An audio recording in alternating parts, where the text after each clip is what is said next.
그때에 예수께서 갈릴리 나사렛으로부터 와서 요단강에서 요한에게 세례를 받으시고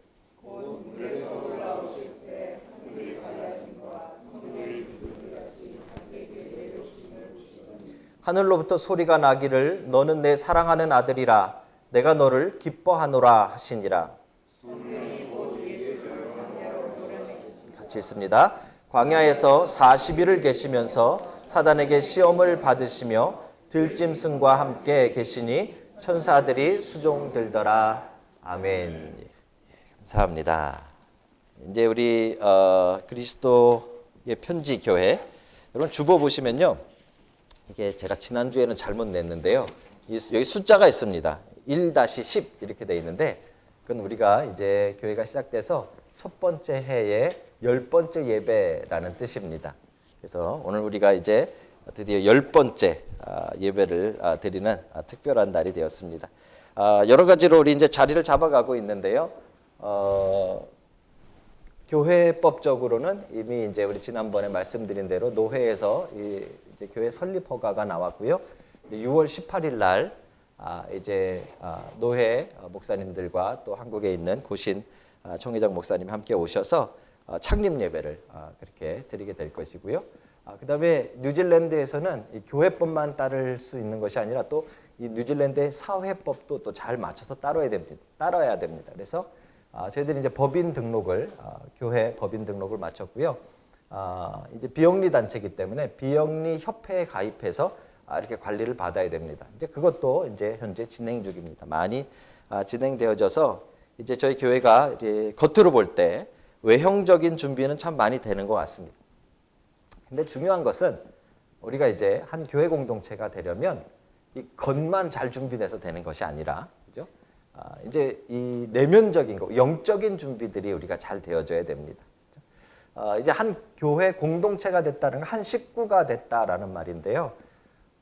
이 식구라는 표현을 요즘은 조폭들이 많이 쓰는 바람에 좀 이상하게 바뀌었습니다만 사실 굉장히 좋은 말이죠. 그죠? 가족하고 똑같은 말은 아니지만 가족과 비슷한 말입니다. 식구라는 말은 밥 식자에다가 맞나요? 제 어른들 죄송합니다. 이게 틀릴 수도 있지만 밥 식자라는 게 있는지 모르겠지만 음식 식자에다가 그다음에 입구자입니다. 그러니까 같이 밥을 먹는 사람들을 식구라고 이야기하는 거죠. 그렇죠? 한 지붕 아래서 같이 밥을 나눠 먹는 사람들을 식구라고 부릅니다.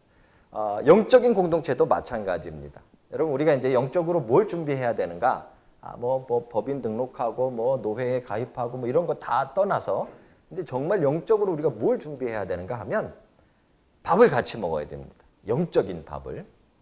그 이제 끝나고 하시는 식사 말고요. 이 하나님의 말씀을 같은 말씀을 먹어야 됩니다. 이게 굉장히 중요합니다. 한 식구는 한 교회 공동체는 같은 말씀을 같이 먹어야 됩니다. 그래서 사실 어떤 교단에서는 이제 그 교회들마다 다 본문을 똑같이 해서 말씀을 나누고 주일학교부터 어른까지 같은 본문 말씀을 나누는 그런 교회도 제가 보았습니다. 그런 교단도 보았습니다. 그것도 굉장히 의미 있는 것 같고요. 그렇게까지는 아니더라도 여러분과 저는 이제 같은 말씀을 매주마다 먹을 겁니다. 그래서 오늘부터 이제 마가복음에 들어갑니다. 제가 그 이전 교회에 있을 때 이렇게 구약의 한 권, 신약의 한 권에서 1장부터 이렇게 쭉 다 이렇게 말씀을 주일날마다 이렇게 전했는데요. 10년을 전했는데 성경 얼마나 했을까요? 반도 못합니다. 대단하죠? 말씀 참 풍부합니다. 10년 동안 그냥 빠짐없이 1장부터 해가지고 이렇게 구약 한 권 끝나면 신약 한 권, 또 신약 한 권 끝나면 구약 한 권 이렇게 갔는데도 성경 반을 못 뛰더라고요. 어쨌든지 우리가 또 제가 얼마나 살아있을지 또 어떤 일이 날지 우리가 모르지만 우리 그리스도의 편지교회가 이제 오늘부터 이제 그 일을 시작합니다. 같은 말씀을 먹기 위해서. 그래서 오늘부터 이제 마가복음, 복음서 가운데 하나의 마가복음이 시작되는데요. 이 마가복음 말씀을 들으시고 그냥 끝나시면 안 되고 이 주일날에 1장 전부를 다룰 수 없기 때문에 여러분들이 일주일 동안 1장을 계속 묵상하셔야 됩니다. 다음 주에 오시면 또 2장까지 읽어 오셔서 2장 말씀 같이 나누고 또 여러분들이 삶 속에서 그 말씀으로 계속 같은 음식, 같은 식사를 하고 살아야 된다는 것이죠. 그죠? 그래서 오늘 이제 드디어 이제 마가복음을 우리가 출발합니다. 여러분, 마가복음을 펴시고요. 이 마가복음은 마태, 마가, 누가, 요한 이 네 가지의 신약의 처음에 나오는 성경에는 뒤에 복음자가 붙어 있습니다. 복음서라는 뜻이죠. 그죠? 영어는 gospel이라고 부르는 이 복음서라는 네 권의 책이 성경에 등장합니다. 이 복음서는 한마디로 말씀드리면 예수님에 대한 기록입니다. 그죠? 예수님의 행적 또는 예수님의 가르침을 기록해 놓은 책들을 이 복음서라고 특별히 불렀는데 이거 위인전하고는 조금 다릅니다. 장르가. 위인전은 그냥 한 일들만을 나열해 놓는 것일지 모르지만 이 복음서는 특별한 영적인 목적을 가지고 기록해 놨습니다. 그래서 이 복음서는 좀 다른 장르로 구별하시면 좋습니다. 특별히 마태, 마가, 누가, 요한복음 다 읽어보신 분들은 요한복음은 조금 다른 느낌이 드시죠? 그렇죠? 이럴 때는 끄떡거리셔야 성경을 평소에 읽는 사람처럼 보이는 겁니다. 이제 마태, 마가, 누가는 좀 중복되는 부분이 상당히 많습니다. 그래서 이 세 가지의 복음은 공관복음이라고 말합니다. 영어로는 시놉틱 가스펠이라고 하는데 이 시놉틱 가스펠은 같은 눈으로, 같은 관점으로 본 성경 이런 뜻입니다. 그래서 마태, 마가, 누가는 중복되는 점들이 참 많습니다. 특별히 이 마가복음은 누가복음하고도 많이 중복되고 또 마태복음하고도 많이 중복되고 또 하나 특징은 복음서 가운데 가장 짧습니다. 이게 어떤 힌트를 주는가 하면 가장 짧고 여기저기에 많이 중복됐다는 말은 다른 복음서들이 아마도 이 마가복음을 많이 인용하거나 참조했을 것으로 추측하게 되는 거죠. 그죠? 그 이야기는 마가복음이 제일 먼저 쓰였을 가능성이 높다 이 말입니다. 그래서 우리가 이 첫 번째 제일 짧지만 그래도 복음서 가운데 가장 먼저 쓰여졌을 법한 이 마가복음을 우리가 먼저 선택해서 함께 보도록 그렇게 하겠습니다. 자, 근데 문제는요. 왜 복음서라고 부르느냐? 이 복음이라는 단어가 뭐냐 이겁니다. 그렇죠? 복음. 놀랍게도 제가 신앙생활을 하면서 목사가 돼서 우리 성도님들과 말씀을 나누고 함께 생활하다 보니까 정말 놀라운 사실은 우리가 제일 많이 쓰는 단어일수록 그 의미를 모를 경우가 참 많습니다. 대표적인 게 믿음.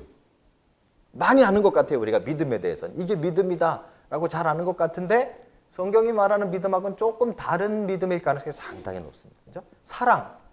성경이 말하는 사랑과 우리가 가지고 있는 사랑에 대한 개념이 좀 많이 다른 경우가 참 많습니다.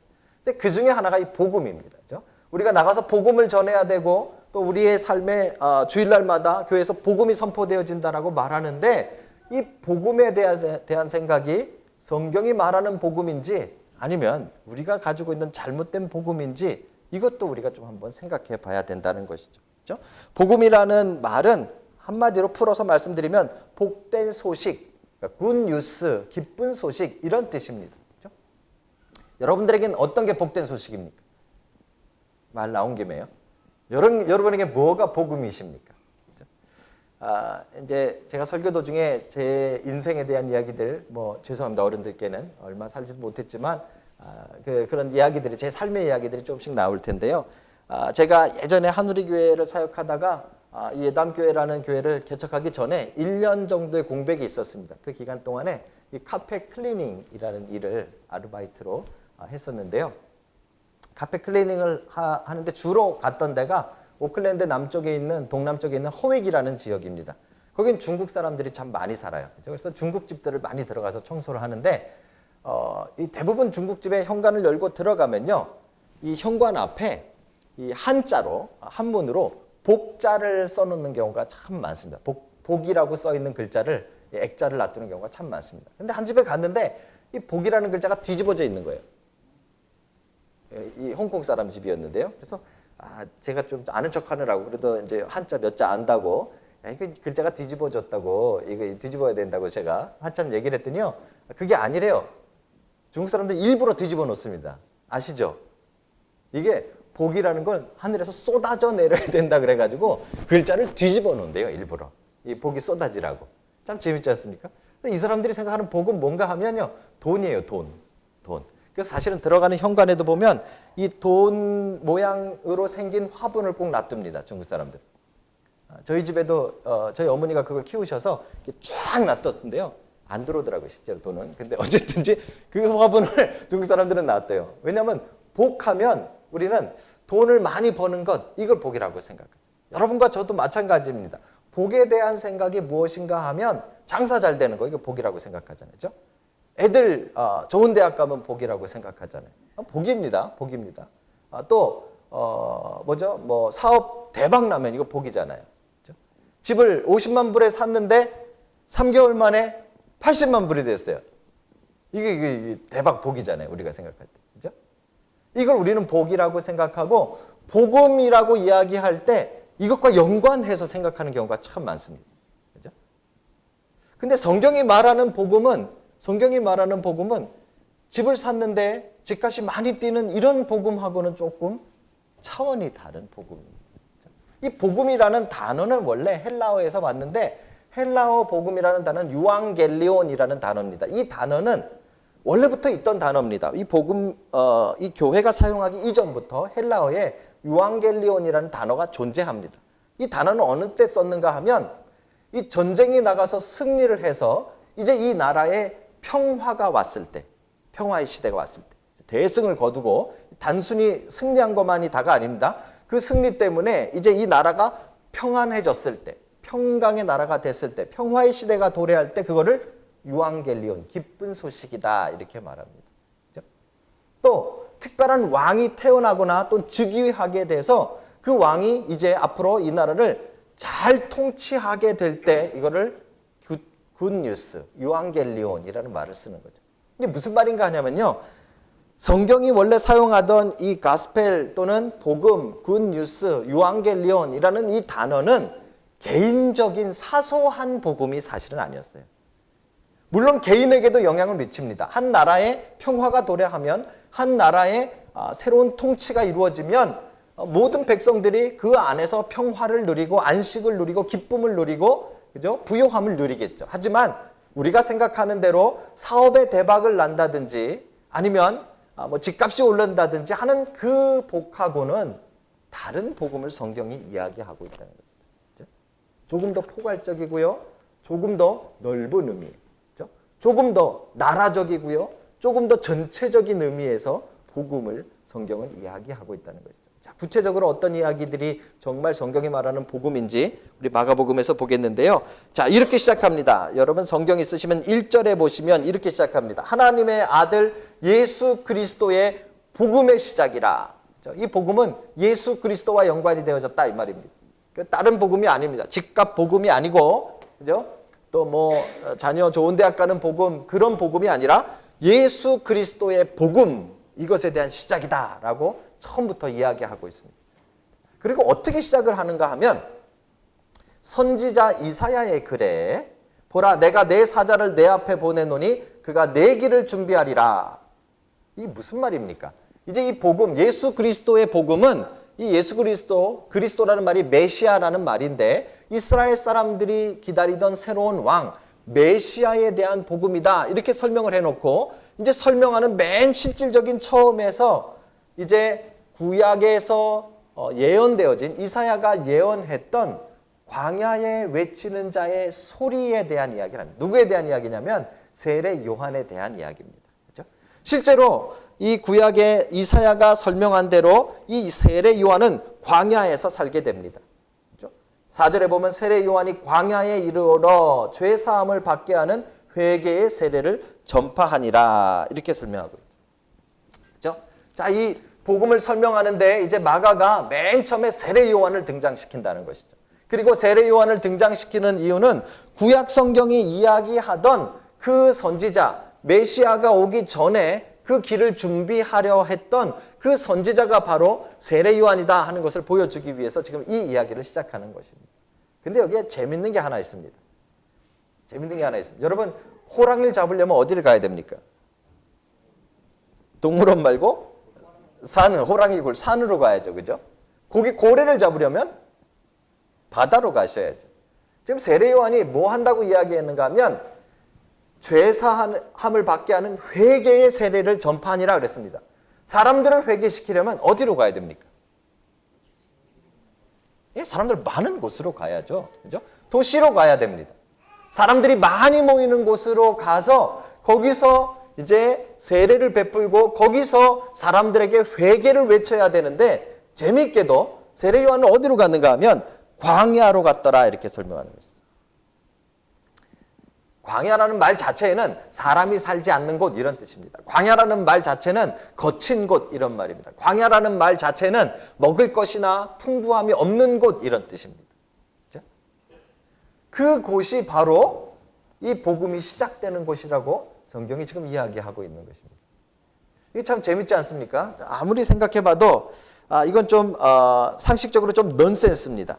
이 회개에 대해서 이야기하려면 사람들이 많이 모이는 곳으로 가야 되는데 회개에 대해서 이야기하면서 오히려 사람들이 없는 광야로 나갔더라 이렇게 설명하는 것이죠. 이걸 우리 좀 주목해 봐야 돼요. 좀 궁금하지만 잠시 궁금함을 접어두시고 두 번째 얘기를 한번 가보십시오.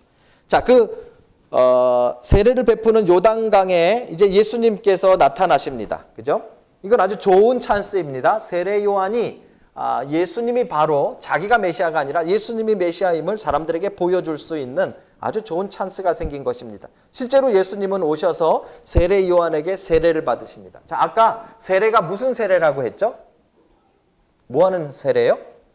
죄사함을 받는 세례, 회개하는 세례잖아요. 예수님은 회개의 세례가 필요합니까?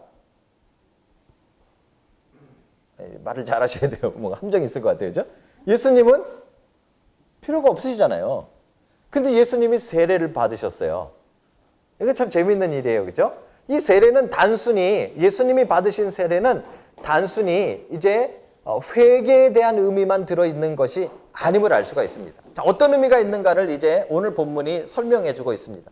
예수께서 갈릴리 나사렛으로부터 와서 요단강에서 요한에게 세례를 받으시고 물에서 올라오실 때 하늘이 갈라지고 성령이 비둘기같이 자기에게 내려오심을 보시더니, 그죠? 자, 첫째로, 예수님이 물에서 올라오셨는데 예수님은 우리가 삼위일체 하나님 가운데 성자 하나님이라고 부릅니다. 그죠? 이 하나님의 아들인 예수님이 올라오시자 하늘에서 성령 하나님이 내려오시는 장면이 등장하고 있죠. 그죠?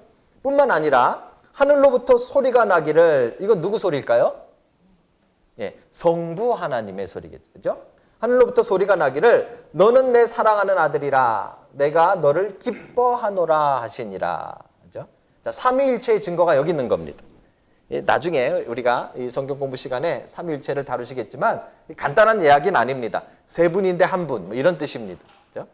지금 분명히 이 장소에 보면 하나님이 세 성부, 성자, 성령의 세 위의 모습으로 한 장소에 등장하는 장면이 나오잖아요. 그죠?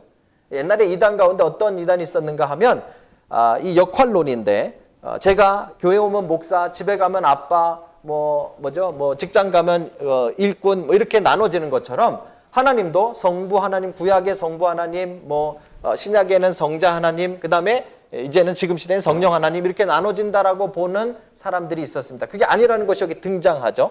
한 장소에, 한 장면에 삼위 하나님이 동시에 등장하시죠. 그죠?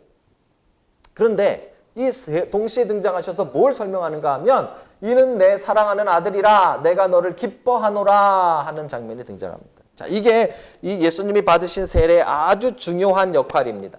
예수님을 컨퍼메이션 하는 겁니다. 이제 예수님이 공적인 사역을 하실 때 마치 목사님들이 사역하기 전에 위임식을 하듯이 창립 예배를 드리듯이 장로님들 안수식을 하듯이 권사님들 취임식을 하듯이 마치 예수님이 오늘 이 세례를 통해서 공식적으로 이 사역에 이 시작하는 오프닝 하시는 그런 세레모니처럼 이 세례가 등장하는 것이죠. 그래서 아주 특별한 장면입니다. 여기까지는 아마 여러분과 제가 별 불만이 없으리라고 생각합니다. 그 다음 절이 불만입니다. 12절 한번 같이 읽겠습니다. 시작. 성령이 곧 예수를 광야로 몰아내신지라. 이제 시작하시면 되잖아요. 예수님이 이제 사람들 앞에서 하늘에서 소리가 났어요, 여러분.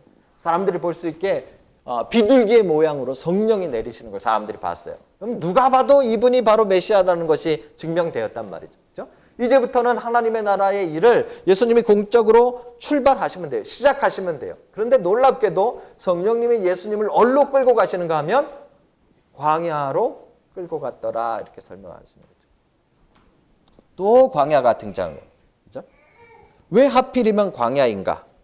예수님은 광야에 가셔서 40일 동안 금식하시고 사단에게 시험을 받으신 후에 그 다음에 이제 복음의 사역을, 전파 사역을 시작하고 계신 것을 우리가 볼 수 있는 것입니다. 마가복음 1장이 설명하고 있는 이 복음의 내용 가운데 키워드는 무엇인가 하면 광야입니다. 광야. 놀랍게도 이 복음과 광야가 연관되어져 있다는 것이죠. 왜 그렇게 설명을 할까요? 여러분과 제 머릿속에 이제 신앙생활을 조금 하신 분들이라면 광야 하면 제일 먼저 우리 머릿속에 떠오르는 것이 하나 있습니다.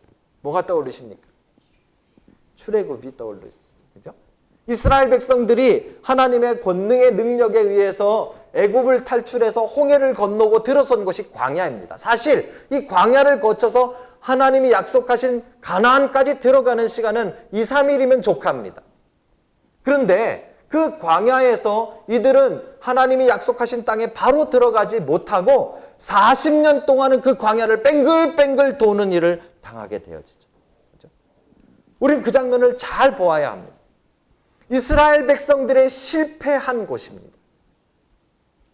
이 광야에서 하나님의 보호를 맛받고 하나님의 인도하심을 맛받고 하나님이 먹을 것을 주시고 물을 주시고 생명을 연장하여 주시기는 하였지만 이들은 결국 광야에서 다 죽고 말았다는 거예요. 다음 세대, 탈출한 것을 알지 못하는 다음 세대를 제외하고는 이들은 다 광야에서 죽었다는 말입니다. 복음은 무엇과 연관이 있는가 하면 바로 이 광야와 연관이 있습니다. 복음은 무엇과 연관이 있는가 하면 여러분들의 사업에 대박나는 것과 연관이 있는 것이 아니라 날 수도 있고 안 날 수도 있습니다. 죄송하지만 그렇죠? 여러분들이 장사가 잘 될 수도 있고 안 될 수도 있습니다. 예수 믿으면 다 100% 잘 돼야 된다? 거짓말일 수 있습니다. 그런데 한 가지 정말인 것, 정말 진리인 것은 무엇인가 하면 여러분들이 사업이 잘 되든 못 되든 건강하든 건강하지 않든 여러분들의 자녀들이 좋은 대학 가든 안 가든 그거와 상관없이 예수 그리스도의 복음은 무엇과 상관이 있는가 하면 실패한 인간들과 상관이 있다는 말입니다. 무엇에 실패했을까요? 광야에서? 하나님의 백성이 되는 것에 실패한 인간들. 하나님의 명령대로 사는데 실패한 인간들. 하나님이 약속하신 구원에 이르지 못한 인간들. 하나님께서 약속하신 새 생명을 얻지 못한 인간들, 하나님이 약속하신 그 하나님의 땅을 얻지 못한 그 인간들, 그 실패의 장소, 그 광야가 바로 복음의 출발점이라는 것이죠. 왜요? 복음은 바로 그 실패한 인간들에게 그리스도께서 오셔서 그 실패의 광야에서부터 건져내시는 것이 복음이기 때문에 그렇습니다. 그래서 마가복음 놀랍게도 이 광야라는 것을 키워드로 삼습니다. 그리고 실제로 세례 요한이 광야에서 외치기 시작합니다.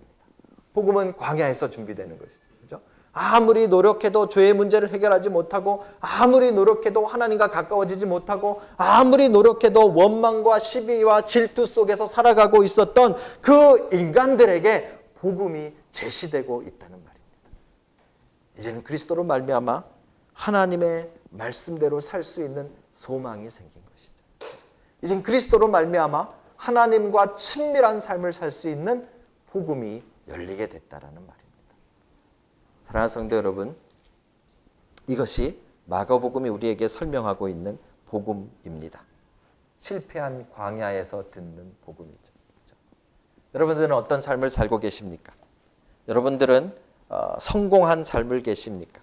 물론 사업에 성공하시고 건강에 성공하시고 인간관계에 성공하셨을 수도 있습니다. 하지만 이 땅에 살고 있는 우리가 그 모든 것에 성공했을지라도 그리스도를 제대로 발견하지 못했다면 우리는 하나님의 관계에서 실패한 자들입니다. 우리 인생의 목적에서 실패한 자들입니다. 우리는 하나님이 주시는 새 생명에서 실패한 자들입니다. 그래서 그 실패하고 더 이상 가능성이 없고 40년 동안 뱅글뱅글 돌다가 거기서 죽을 수밖에 없던 그들에게 이제 그리스도, 메시아라는 분이 복음으로 오셔서 그들을 건져내는 소식을 들려주고 있는 것이 복음입니다. 여러분, 그리스도를 만나서 광야를 탈출하는 은혜가 있기를 주님의 이름으로 축복합니다. 우리 얼마나 오해하고 있습니까? 그렇죠? 우리가 생각하는 복음이 왜 오해인가? 아까 제가 처음에 말씀드렸던 뭐 대박 나는 이야기, 돈 많이 버는 이야기, 뭐 이 글자까지 뒤집어 놓으면서 돈이 쏟아지기를 원하는 그 복음, 이건 우리가 듣고 싶어하는 복된 소식이죠. 우리가 기대하는 소식입니다. 그런데 그 소식을 정말 성경이 말하고 있는가? 그렇지 않을 가능성이 상당히 높다라는 것입니다. 여러분, 예수님이 광야에서 받으신 시험을 생각해 보시면 알 수 있습니다. 예수님이 이 40일 동안 금식하셔서 허기가 지시니까 사단이 와서 하는 이야기가 무엇입니까? 돌을 떡덩어리로 만들어라. 네가 만약에 하나님의 아들이라면 돌을 떡으로 만들어서 먹고 배불러라, 이렇게 말하지 않습니까? 예수님이 돌을 떡으로 바꾸셔서 배부르게 드셨죠? 안 드셨다라는 것을 우리는 주목해 보셔야 됩니다. 우리가 생각하는 복음, 우리가 듣고 싶어하는 복음은 돌이 떡 되는 겁니다. 그런데 어쩌면 그것은 복음이 아니라 우리에게 들릴 복음을 시험하는 사단의 시험과 같은 것일 수도 있다는 생각을 한번 해보셔야 됩니다.